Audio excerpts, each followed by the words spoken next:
Jari mana boleh pakai cincin? Baik. Dia pakai cincin, dia tanya jari mana boleh pakai. Tengok berapa jari yang awak ada. Kalau awak lahir ada jari ni je, jari ni yang pakai cincin. Tapi kita lahir dengan 5 jari. Betul tak? 5 jari saja ada, maka jari mana boleh pakai cincin? Datang pada kita hadis tentang pakai cincin, kemudian hadis tentang larang pakai cincin. Ulama jamak, himpunkan untuk mengetahui hukum-hukum. Nabi SAW ada hadis yang memakai cincin pada jari kelingking kanan.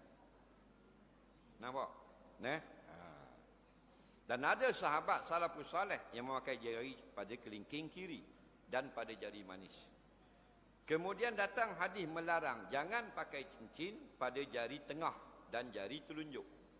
Jari tengah dan jari telunjuk. Ni jari tengah, ni jari telunjuk. Nabi larang pakai. Faham lagi?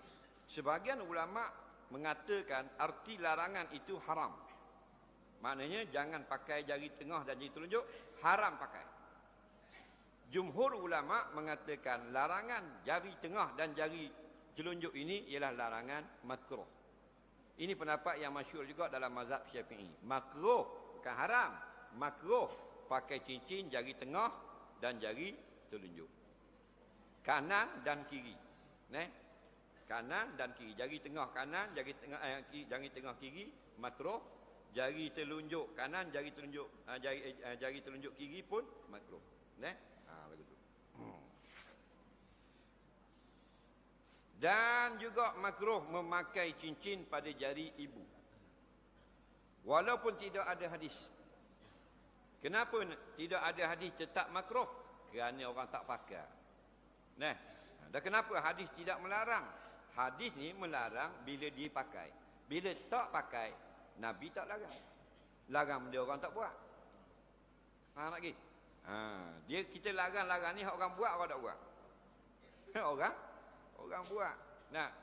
Bila ada Arab dia pakai jari telunjuk, jari tengah, maka dilarang. Tapi dia tak pakai jari ibu, maka tidak ada larangan. Faham lagi? Benda orang tak pakai. Tiba-tiba kita ni 5 jari pakai cincin. Mata besar-besar sepoket RZ. Jadi ulama-ulama kata pakailah jari pada kelingking kanan atau kelingking kiri atau pada jari manis kanan dan kiri. Lepas tu pandangan mengatakan tak boleh lebih pada 3, tak boleh lebih pada 2, itu ijtihad ulama.